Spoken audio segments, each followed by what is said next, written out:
Good morning, gardeners.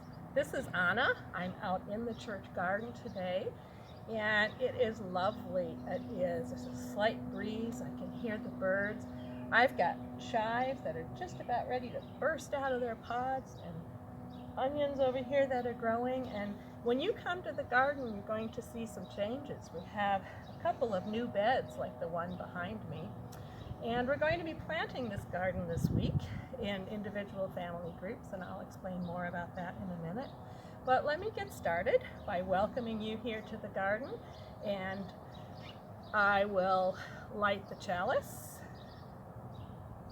And if you'll join with me, we light this chalice as a symbol of our faith, the light of truth and the warmth of love. And you can sing the song with me. Rise up, O flame, by thy light glowing, show to us beauty, vision, and joy. Rise up, O flame, by thy light glowing, show to us beauty, vision, and joy. Thanks for that. If we were here together, we would be doing this right here in the garden. And I know at home, maybe you have your own joys and sorrows bowls with the stones, but we'll do it here, and you can join me at home, or you could just hold your words in your heart. I am using our giant rhubarb leaf here, and I know the one thing that makes me sad is that we're not together, and I really miss seeing all of your bright, shining faces. But one day, I know we will be back together again, and I am thinking of you in my heart. I'm thinking of the church. I'm thinking of all the people in this congregation and in the neighborhood who are struggling with these stay-at-home times. So I'm going to give you a moment to do your own joys and sorrows.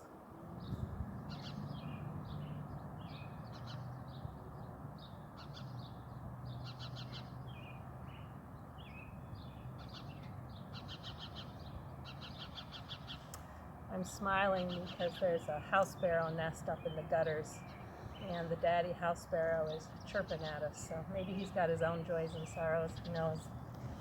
So I am going to tell you a story, and I'm going to start by showing you something here. I'm sure you know what this is. One of my favorite things to eat. This is a little grape tomato.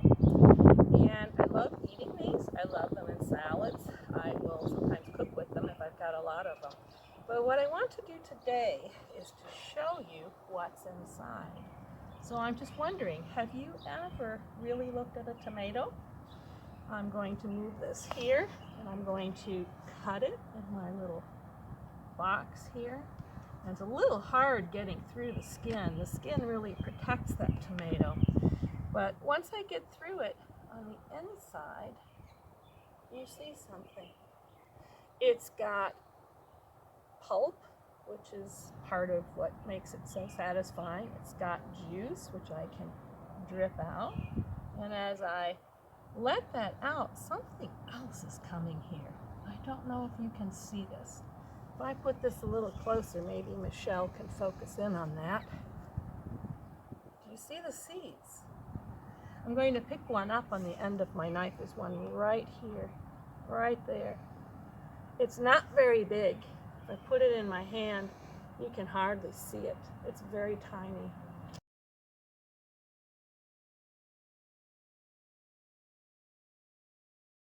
So I'm wondering if this is a tomato and I wanted to grow more tomatoes, could I plant the seed?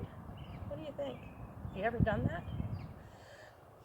I think if I planted it and I gave it the right conditions, if I gave it soil and water and light and had it the right temperature, I think this plant would sprout, or the seed would sprout into a plant, and with luck, it might grow into this.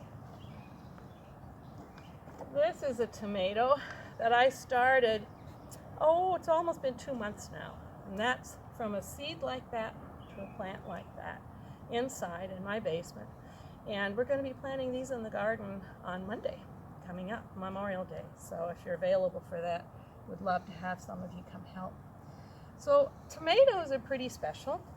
And the story that I'm going to tell is about a little girl, not so little actually, she was probably 10 or 12, who lived in a village, in a house with her grandmother, on a mountain that looked down on a big city. And she and her grandmother didn't have much, but they had each other, and they had a lovely little house, not very big, just big enough, with a mud floor, and they had a garden.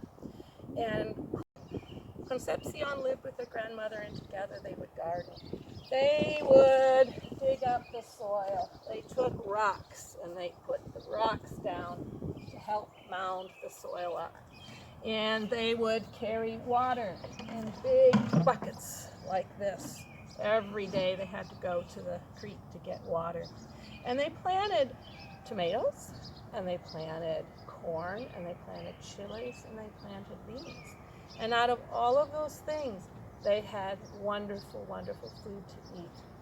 But the grandmother always told Concepcion that you can't plant all your seeds. You always have to save a few of them for next year's planting, and then you will always have food. So that's what they did. They planted about half of their seeds, or maybe a third of their seeds, and they would eat the rest. And after the plants grew, after lots of water and sunshine, they would take the food that they had, the tomatoes, the corn, the beans, the squashes, the chilies. Some of it they ate, some of it they gave to their neighbors, some of it they gave to the man who owned the land that they lived on as payment, sort of as rent for living there. And then one neighbor would always take some and go down into the city, and he would sell them and come back with rice and fresh, soft bread, wonderful food. And that's how they lived. Well, one day something very sad happened. Concepcion's grandmother became very sick and ill. Reminds me kind of the COVID crisis right now. And the grandmother died. So what was Concepcion going to do? The man who owned the land came to her, knocked on the door, and said, Concepcion, you're going to have to leave. I have another family who's going to come live in this house. And Concepcion said, but why? I can raise food for you. And he says, but this family has more workers. They can raise even more food than you can. So Concepcion really had no choice. And she got ready to leave, and she thought, I'm going to go down to the city. She packed up her beans and her corn and her peppers and her squash seeds, put them in a bag, and she carried them with her. And before she left, she stopped in at the neighbor's house, and she said goodbye. The neighbor said, you know, Concepcion, you could stay here. You could stay with us. She looked around and said, yes, but you have 7 children already. How can you feed one more mouthful? She hugged them, she said goodbye, and she headed down the mountain on the rocky path. By the time she got to the city, she was very tired. She had been walking all day, and her bare feet were very sore. And she got to the edge of the city, and she looked around, and she thought, oh my goodness, it wasn't at all what she had expected. She said, I thought it would be beautiful. What she saw were huts made out of cardboard and plastic and tin and anything that people could find, and a big garbage dump. And she was just absolutely dismayed. She'd never seen something like that before. And there were hundreds of these huts, thousands of them, all piled next to each other, and people crammed in there. And next thing she knew, she bumped into a bunch of kids, and they said, hey, watch where you're going. And she said, I'm so sorry. And they looked at her, and she smiled, and they smiled back, and before you knew it, they invited her to stay with them. They said, we'll teach you how to hunt through the garbage and find things that you can sell. We call it garbage picking. And we sneak into the market, and we take food, and we know how to do it without getting caught. Corazon was absolutely flabbergasted. She said, but that's stealing. It's better than being hungry and starving, said the children. So Corazon lived with the kids. And she also had her seeds, and she started a garden. They all thought she was nuts. They said, "You can't grow anything here. The soil is too hard. There's nothing here." She said, "Just wait and see."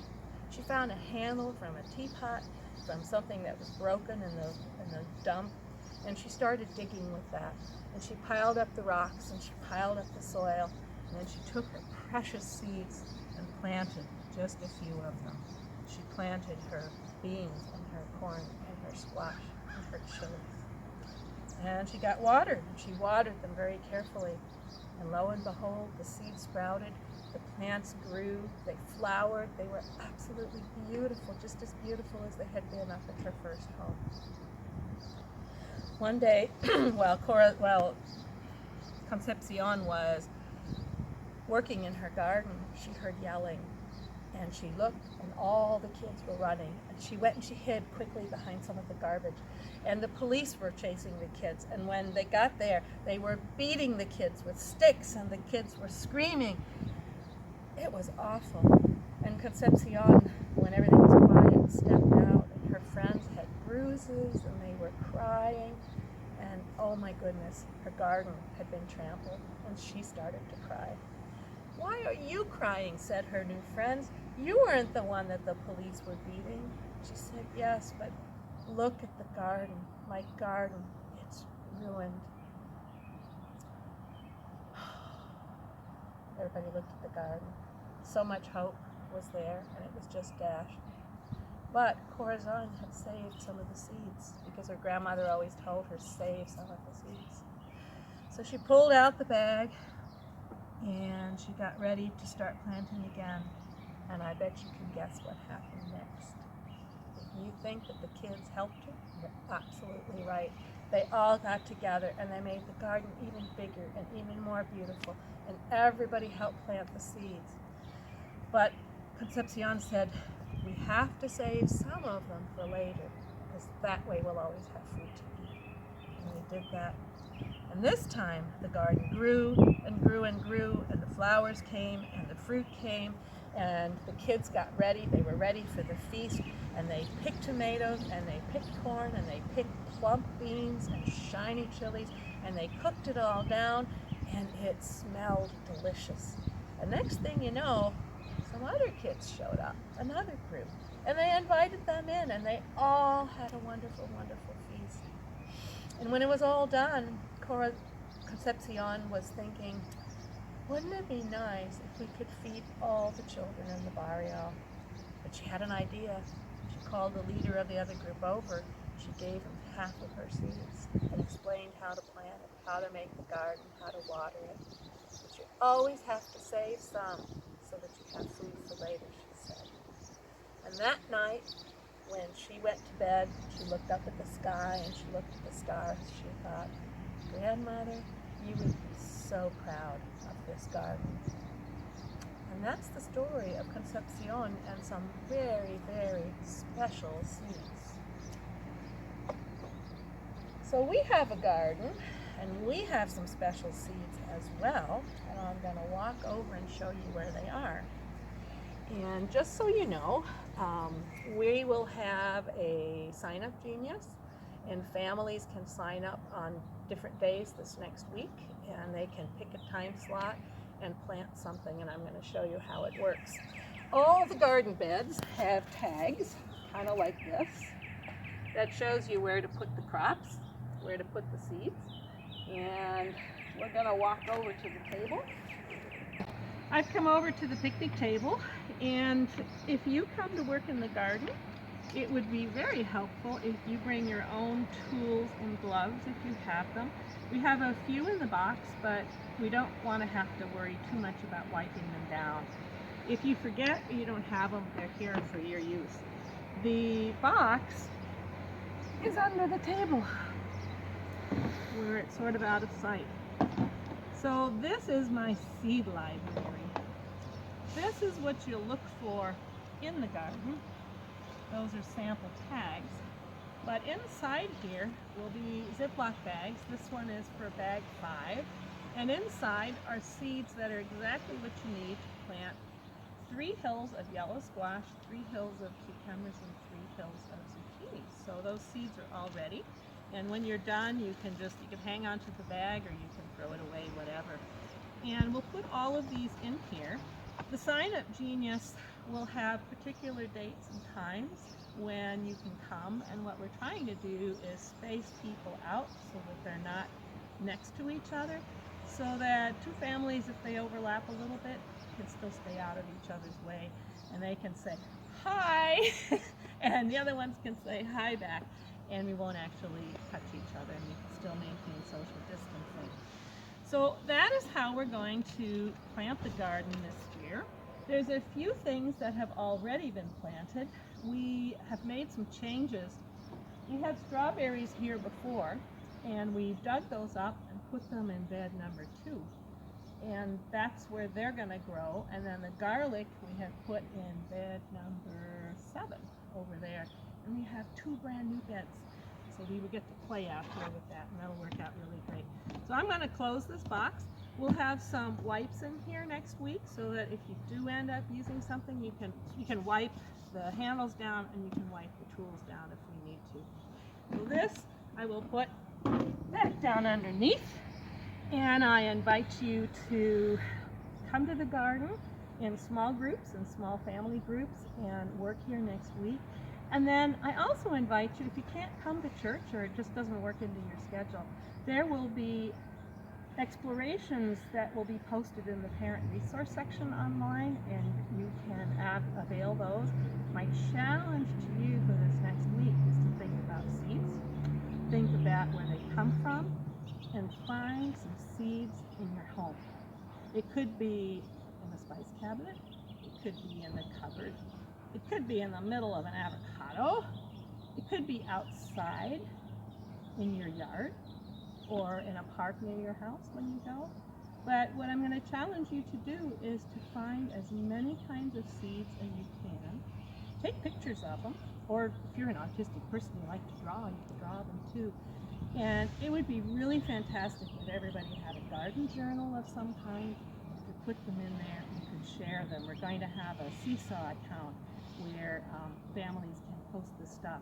And then you might see what your friend did, and she'll see what you did, and go back and forth like that. So that's how we're hoping to build community with the garden, even though we can't be together in the garden. So have a wonderful week. We better go extinguish our flame. If you like the inch by inch song, we could sing that together. Inch by inch, row by row, someone help this garden grow. All it takes is a rake and a hoe and a piece of fertile ground. Inch by inch, row by row, someone bless the seeds I sow. Someone warm them from below till the rain comes tumbling down. Here is my candle. Although we extinguish the light of the chalice here, we know that the light of truth and the warmth of love go with us in our hearts.